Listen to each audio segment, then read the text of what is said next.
You finally got the raise. After months of staying late, grinding through meetings, and taking on extra projects, the email came through.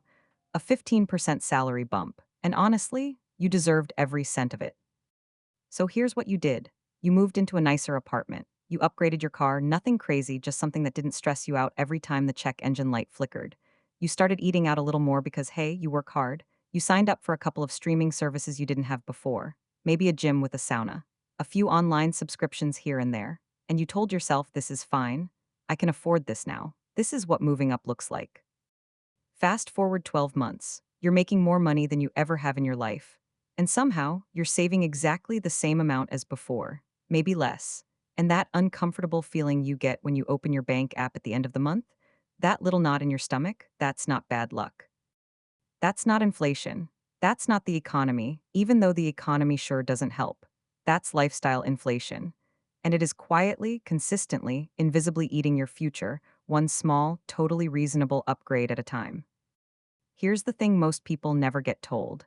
The financial system, the banks, the credit companies, the entire retail economy, it isn't built to help you build wealth. It's built to absorb it. The moment your income goes up, there are 1,000 mechanisms designed to capture that extra money before you ever get a chance to invest it. New credit limits, better loan offers, upgraded product tiers. You've earned this marketing that speaks directly to your identity. And the worst part? None of it feels like a trap, it feels like progress. But look, this isn't a conversation about blaming corporations. This is about something way closer to home. Because lifestyle inflation isn't something that happens to you. It's something you do to yourself.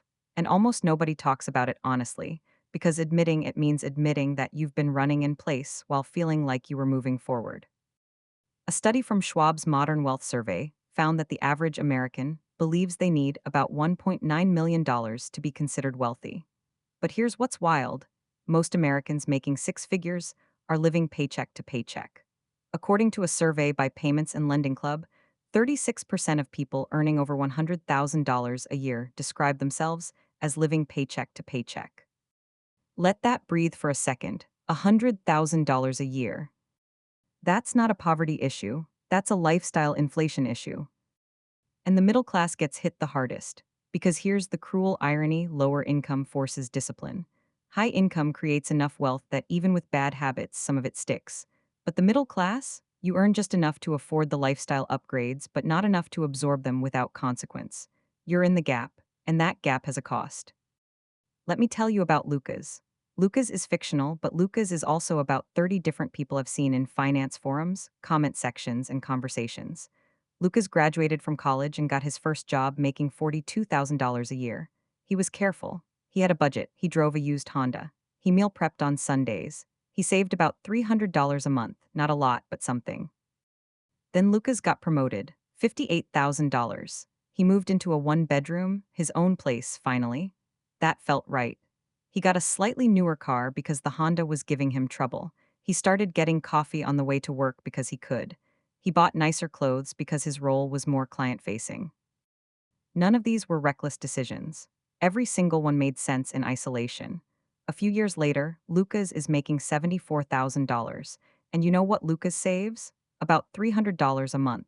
Because every raise he got, his lifestyle grew to match it. He's not living lavishly. He's not taking vacations to Japan, he's just comfortable, and comfortable is expensive. This is the trap. It doesn't look like a trap, it looks like a reward system. And that's exactly why it works so well. Here's a metaphor I want you to sit with. Imagine your income is water flowing into a bucket. When you were earning less, the bucket was small and the flow was slow. You noticed every drop, but then someone gave you a bigger bucket. And instead of letting it fill up, you drilled holes in the sides: a hole for the new apartment, a hole for the car payment, a hole for subscriptions, a hole for dining out, a hole for that thing you bought because you worked hard and you deserved it. The water flows faster now, but so does the leaking. The bucket never gets full. Wealth isn't about how much flows in, it's about how much stays. And this is where most financial advice stops. It tells you to stop drilling holes, cut the subscriptions, skip the latte, which, by the way, cutting a $6 coffee is not a wealth strategy. That's not the point. The point is the pattern. The psychological pattern of automatically converting income increases into lifestyle increases, without intention, without a plan, without even realizing it's happening. According to the Bureau of Labor Statistics, the average American household spends about 33% of its budget on housing, 16% on transportation, and 13% on food. That's over 60% of income, locked into three categories that tend to expand with earnings. And here's the kicker: research from Princeton economists Angus Deaton and Daniel Kahneman found that emotional well being stops improving significantly at around $75,000 in annual income. Updated research by Matthew Killingsworth puts that ceiling higher, around $100,000 to $120,000, but still, the data is consistent. Beyond a certain point, more spending on lifestyle does not produce more happiness. It just produces more spending. You're not getting happier. You're getting busier maintaining a lifestyle that requires more income to sustain, which means you need to keep working, which means you can never actually stop, which means the freedom you thought the money was buying you, it's moving further away, not closer. Okay, so here's where we turn the corner. Because I'm not here to make you feel bad about your apartment or your car. I want to give you something to actually do with this information. The antidote to lifestyle inflation isn't deprivation, it's intentional scaling. And there's a difference.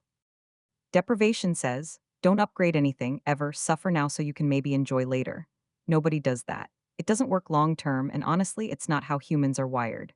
Intentional scaling says, every time your income increases, you decide in advance, with actual numbers, how much of that increase goes to lifestyle and how much goes to wealth.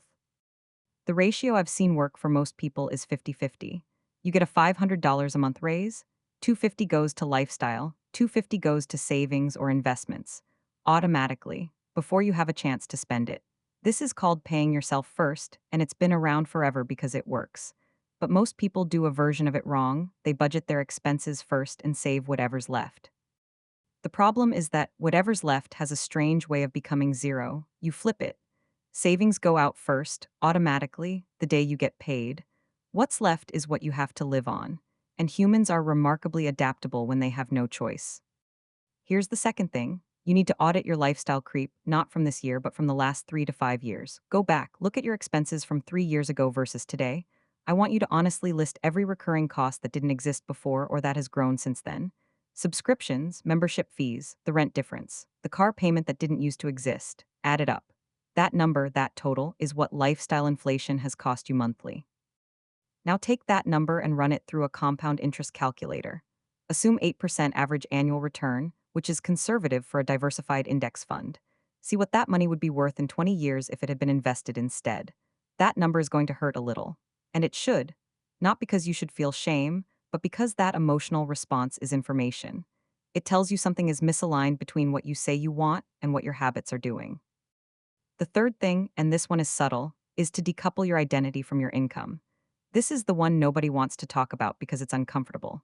A huge driver of lifestyle inflation isn't desire, it's signaling.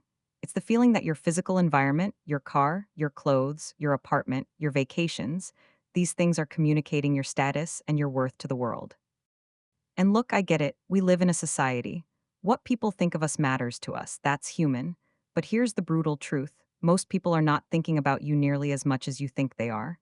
They're thinking about themselves, their own status, their own appearance. You are upgrading your life for an audience that isn't really watching. Morgan Housel wrote in The Psychology of Money that when you see someone in a nice car, you don't actually admire them, you imagine yourself in the car. The car owner becomes invisible. You're not buying status. You're buying the illusion of status for people who are busy imagining themselves in your place. That reframe alone has changed how a lot of people I know approach spending. So let's land this plane. Here's what I want you to walk away with. Lifestyle inflation is not a character flaw. It's a default setting. It's what happens when you don't make an active choice about where your money goes. The system is designed to spend it for you. Every marketing message, every social comparison, every "you deserve this" signal in your environment is pulling your money toward consumption and away from freedom. The people who actually build wealth, not overnight, not through crypto luck or lottery winnings, but sustainably, quietly, consistently, are the ones who broke the automatic link between earning more and spending more. They kept the humble car a little longer. They didn't upgrade the apartment every time the lease expired. They found the ceiling of good enough in lifestyle and aimed above it only with intention. And the beautiful, kind of annoying truth is, they're not miserable. they're actually less stressed because financial security produces a kind of calm that no apartment upgrade can. Knowing you have 3 months, 6 months, a year of living expenses in savings, knowing you're not one bad month away from crisis, that feeling is worth more than any lifestyle upgrade on the market. So here's your challenge. This week, one thing, just one. Go find out what your lifestyle inflation has cost you over the last 3 years. Do the math, run the numbers, let that number be real. And then decide, consciously, with intention, what you actually want your next raise to do for you. Because you will earn more money, the question is whether that money builds a life or just maintains one. Don't let the raise disappear, make it matter.